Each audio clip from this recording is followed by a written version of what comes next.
More than 3 million people a year visit haunted attractions. Sometimes they don't come back. Where's that guy? Get away from me!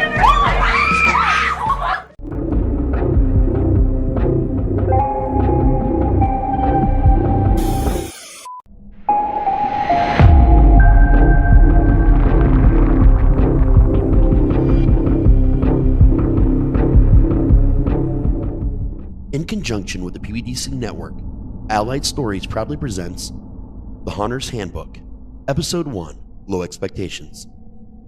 Hey everyone, my name is Paul, and I help manage a local haunted attraction somewhere in Ohio. I don't feel entirely comfortable providing any more information than that. While I can assure you all these events are real, the names of the people, including my own, and places you'll be hearing throughout, have been changed for privacy and safety reasons. Should you somehow internet sleuth your way into finding our location, do so at your own peril. I know, it sounds like a cheesy thing to say, and you probably think I'm just trying to hype the place up. Let me assure you, I'm not. If you stick around and listen to these recordings, I'm confident that you'll come to the same conclusion yourself. Things have gotten out of hand recently, and I figured it was time to start documenting them, in case I disappear like most of the management team before me. I feel obligated to leave something behind for my replacement. I'm also doing this for my family, to ensure their safety should the need arise. I chose an audio format because it's the easiest way for me to document things while keeping up with my work and home life. I'm doing this through a combination of recorded conversations and personal recollections that I hope don't become too confusing for the listener. I'll try to keep things as direct and simple as possible, but please, bear with me. Okay, I guess I should start with the easy stuff. Many of you are probably familiar with the haunted attraction industry, either as a guest or a performer. It's probably how you found out about what I'm doing here in the first place. For everyone else, I'll attempt to provide some clarity now and then to get you up to speed. I'd also ask that you question what you've been doing with your life. Seems like a fair trade, yeah? Contrary to popular belief, haunting is a year-round position. At least, it is to those of us that take it seriously. Just because you only think about us around Halloween doesn't mean we aren't open or working on something to terrify you with in the meantime. Many of us open up for special occasions and private events throughout the year as well. If we aren't doing that, we're building things or having endless meetings. Those last two things may not be as glamorous as our live performances, but you can't have a haunt without them. You might assume that all kinds of strange things happen in haunted attractions naturally, so let me start by bursting that bubble for you. And they don't. I've worked in quite a few over the last 30 years, and before I worked at this one, the creepiest things have only ever involved employees pranking one another or jumping out from strange places at an inopportune time.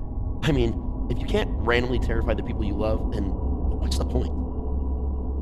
Since I started working here, I've experienced strange disappearances, intense paranormal activity, and a lot of real blood that no one can seem to account for. And that was before I was promoted to management. I'd say half of what an employee or guest sees here each night is probably real. Just in case you start to doubt my knowledge and commitment to the haunt industry at some point, here are a few facts to help ease your concerns. I'm starting my 4th season with this particular haunt, but it's my 29th as a haunter in general.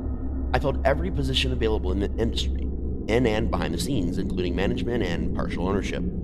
I regularly meet up with other haunters from all over the globe for cons and special events. It's not a hobby, or even just a passion for me. It's a way of life.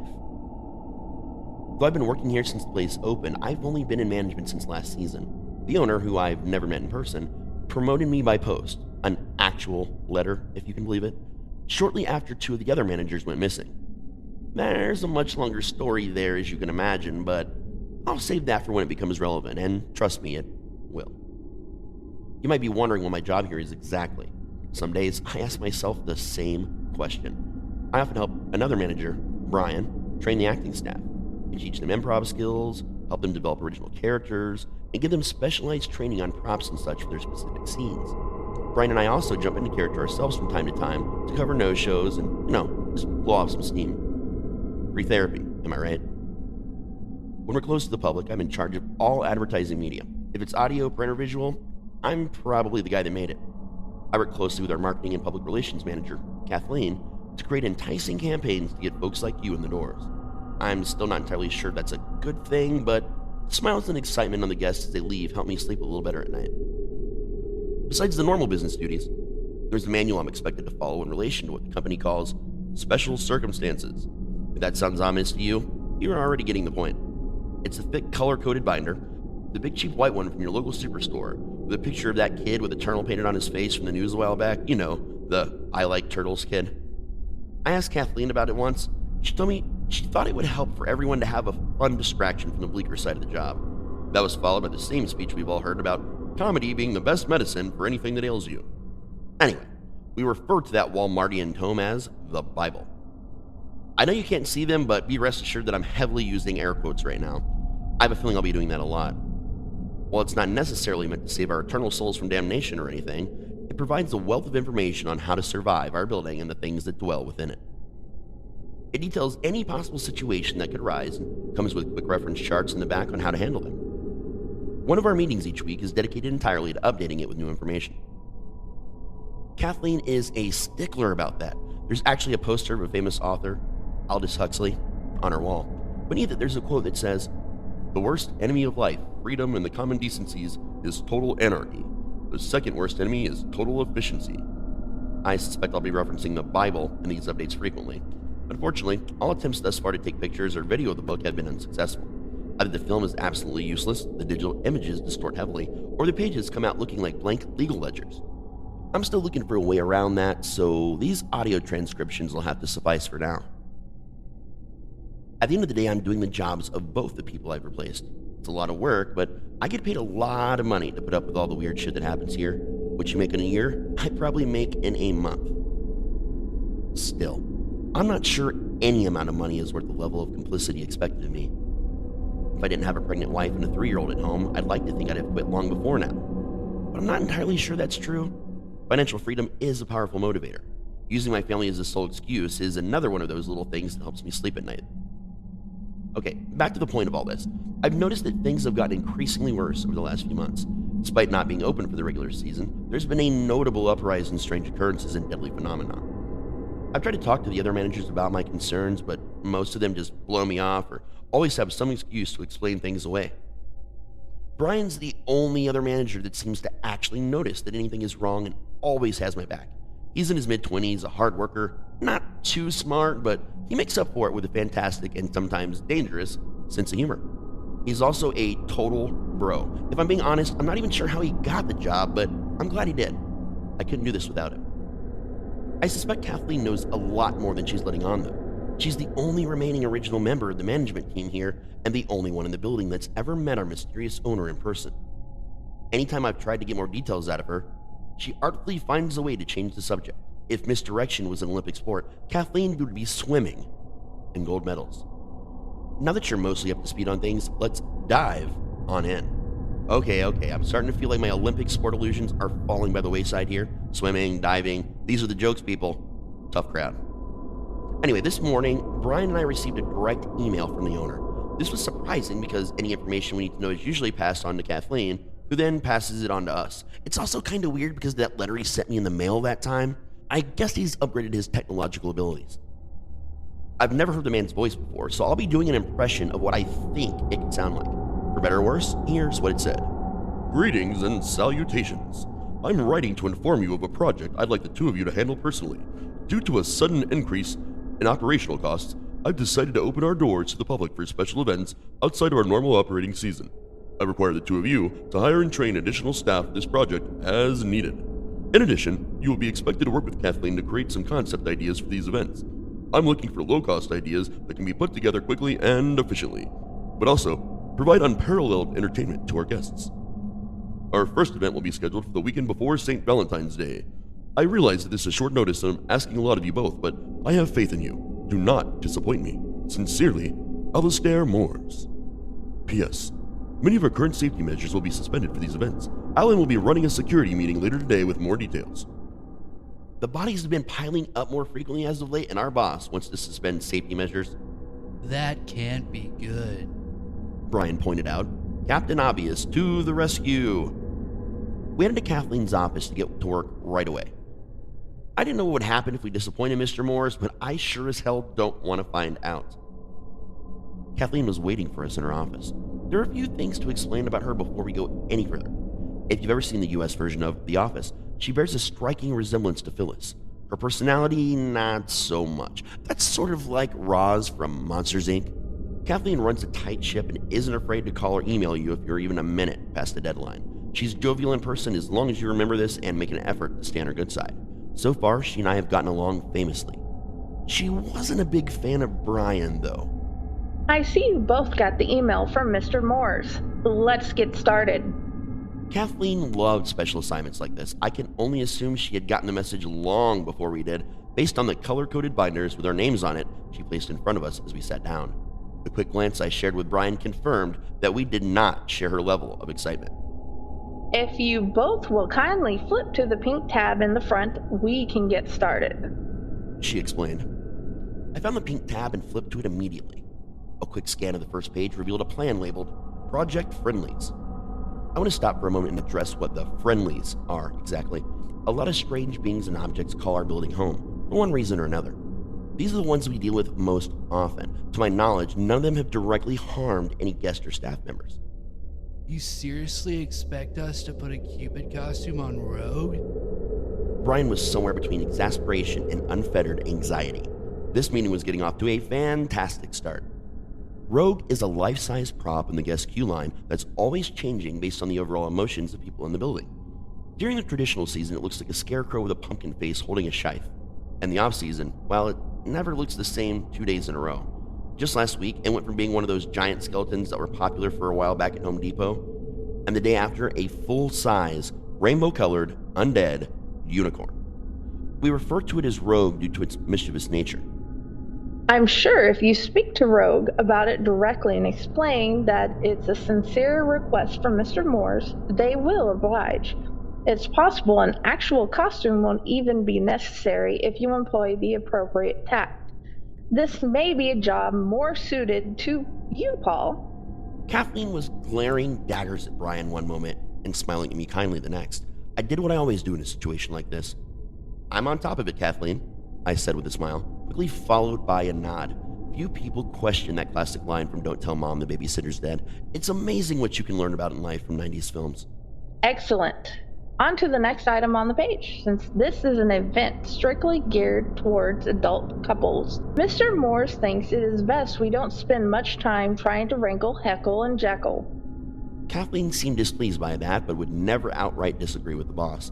I had my own concerns about this, but Brian seemed relieved. It was usually his job to keep them in line. Heckle and Jekyll are two 10-foot, creepy-ass clown props in the Midway that randomly sing inappropriate songs and scream vulgarities to anyone that passes by. They go missing from their scene from time to time, and no one seems to know why. I've asked Brian about it a few times, but he never elaborates beyond a heavy sigh and telling me that some things are better left a mystery. Moving right along, the last item worth mentioning in the pink section are the strays. Mr. Moores put me in direct contact with their representative early this morning. They've requested a private meeting with the two of you. Apparently, as the acting managers, they say you are the only ones they should be taking orders from. Of the things mentioned so far, that gave me the most measure of pause. To my knowledge, no one had successfully communicated with them directly. Other than calling them the strays, we were never given any names or identifiers. The fact is that many of the costume characters you'll find wandering around the building and parking lot aren't technically employed by us. They show up every evening when we're open to the public and leave at the end of the night like everyone else. I have reason to believe none of them are even human, but they don't ask to get paid, and we haven't had many problems with them. They were some of our best actors by far and never broke character for any reason, so this wasn't a request we could simply deny. I don't have to tell the two of you this is an unprecedented situation. It's important that this goes smoothly at any cost. Mr. Moores is extremely fond of them for some reason and agreed to let you represent him in this situation. You're being given the official green light to discuss and approve any requests they might have which you deem necessary. I have some documents the two of you need to sign that legally excuse you of any legal liabilities that may arise. Brian and I briefly scanned the documents and signed them. As far as I could tell, Kathleen's assessment of the documents was accurate. There was a long list of possible situations we wouldn't be held liable for that listed everything from property damage to death and dismemberment. This, of course, did nothing to assuage my concerns about the meeting. I should point out that there are other friendlies lurking about. If they happen to become relevant at any point, I'll pull out the Bible and share their information with you. If the two of you wouldn't mind flipping to the black labeled section, we can get back to business. I caught a contemplative frown on Kathleen's face as she said that and flipped to the proper section of the binder. As you know, not all things here are easily dealt with. I've outlined the most obvious concerns we have. Take a moment to look over it, and if there's any creepers I've forgotten, let me know so I can add them for Alan. She explained. We refer to the more hazardous props and denizens as the creepers. The creepers are handled directly by the head of security, Alan, and his team. When we run across one, which happens far more often than I'd like to think about, we call it over the radio, and they rush in to handle it how they see fit. Alan's nice enough, but he's not a very talkative kind of guy. The first listing I noticed was simply labeled The Voice. There's a disembodied voice that comes from one of the hidden supply tech rooms in the Midway, not too far from Heckle and Jekyll. Seems friendly at first, but if you talk to it for too long, it has the ability to convince you to do terrible things. It can be quite persuasive when it wants to be. The voice was the direct cause of a tragic event between a couple of our staff members a few years back. One of our actors killed several of his fellow employees after hours, and his only defense in court was that a voice told him to do it. Since then, we limit exposure by constantly rotating people in that area. Brian tried to get some of the strays to take it over, but for some reason they won't go near it. I can't say I blame them. The next listing on the page was men's bathroom stall. Okay, I'm pretty sure that the middle toilet stall in the men's bathroom is possessed by a demon or something. I can't tell you how many times I've walked in there and found blood and entrails thrown around like glitter at a strip club. No matter how many times we posted an out of order sign, someone will inevitably ignore it in favor of a bathroom emergency and are never seen again. Well, parts of them are. The third listing was Death Pit. I'm honestly not sure why this was even listed as an issue for this event. We don't allow guests to wander the building, and this particular item exists only in the boiler room. There's a mysterious square pit in the far back right corner that smells like sulfur. If you get too close, dozens of hands burst out of the dirty water inside of it and will do everything in their power to pull you in. I've only been in the room one time, and it was during a full facility tour that Kathleen conducted after I officially became a manager. The door to the room is made of steel, and there's several padlocks on the outside of it. As far as I know, only Kathleen and Alan have access to it. The rest of the list was nothing out of the ordinary. Consisted of things that needed to be required before the event to renew our fire permit. We don't typically worry about that until our fire inspection for the usual haunt season in September, but since we're going to be adding a lot of new events throughout the year, it was better safe than sorry. There's definitely something we need to add to this list, I regretfully informed Kathleen. She sighed, shifted her chair to face her laptop, and brought up the master text document to make the changes. All right, Paul, lay it on me. Yeah, there's a weird puddle or something that it looks like nacho cheese on the floor in the kitchen behind the snack bar, I informed her. She shut the laptop and turned her chair to face me. I'm not sure how this warrants making the list. Why didn't you clean it up? Yeah, that might be a problem for Alan and his people, I replied. Janitorial requests are typically handled by Alex. I suggest you contact him directly or grab a mop and take care of it yourself. She stared at me in a way that was usually reserved for her interactions with Brian. It was an odd combination of pity and exhaustion and having to explain something mind-numbingly simple to someone that couldn't even follow the simplest instructions. Yeah, that's a whole other issue. You're gonna need to find a replacement for Alan as well, I revealed guiltily. In order to save you from the long-winded and professionally worded series of events I experienced the night before, I'll sum it up for you and save us both the trouble. I'm not exactly sure what the puddle is, but it does, in fact, appear to be made of nacho cheese. Last night, I watched it ooze up from the floor and devour Alex. You know that scene in Raiders of the Lost Ark when people start melting? Yeah, that's kind of what it looked like when the cheese touched his skin and started sucking him into the puddle. By the time it was done, all that remained was a pile of bones and melted skin. Nacho Shark, we're gonna need a bigger boat, bro. Needless to say, Kathleen was not amused. She made the proper notations to the event document and updated the master copy of the Bible while she was at it. We're expected to receive an updated version of the Bible later this week, which also includes a few things Alan and his team have discovered in the past month or so that we need to keep an eye on. If for any reason you don't hear back from me, something terrible has probably occurred.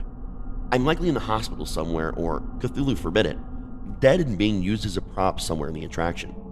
I left instructions with a friend of mine at the Psycho Bunny Death Cult Network, PBDC for the properly initiated, to release this information to the public. The information will also be forwarded to my family and local authorities. I don't know if it'll be taken seriously, but I have to hope for the best. Wish me luck. This episode features Matthew Probst. As Brian. Jennifer Elliott. As Kathleen. Raz-T Slasher as Paul.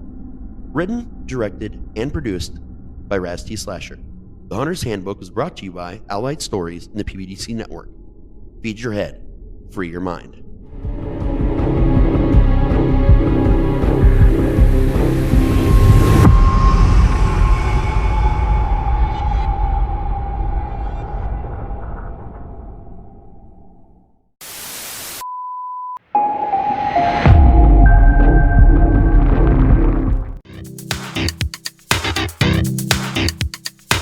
I'm picking up Raz's. We have to figure out. I think that our brain is lost in shipping. Like, we were both.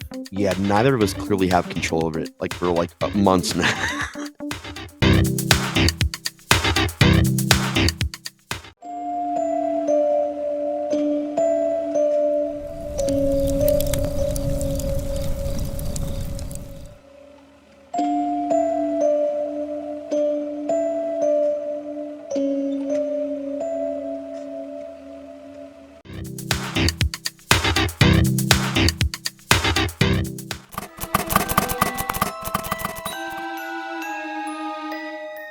We have with us Mr. Steve Van Samson with our special guest Curtis M. Lawson.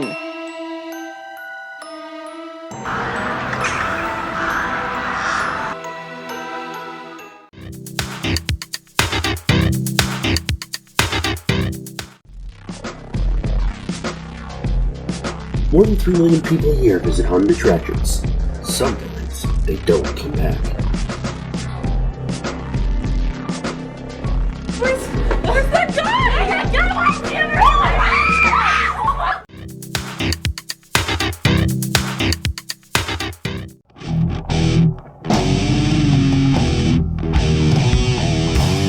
It's around here, feel this way. I have become that way, child. Reading my rules.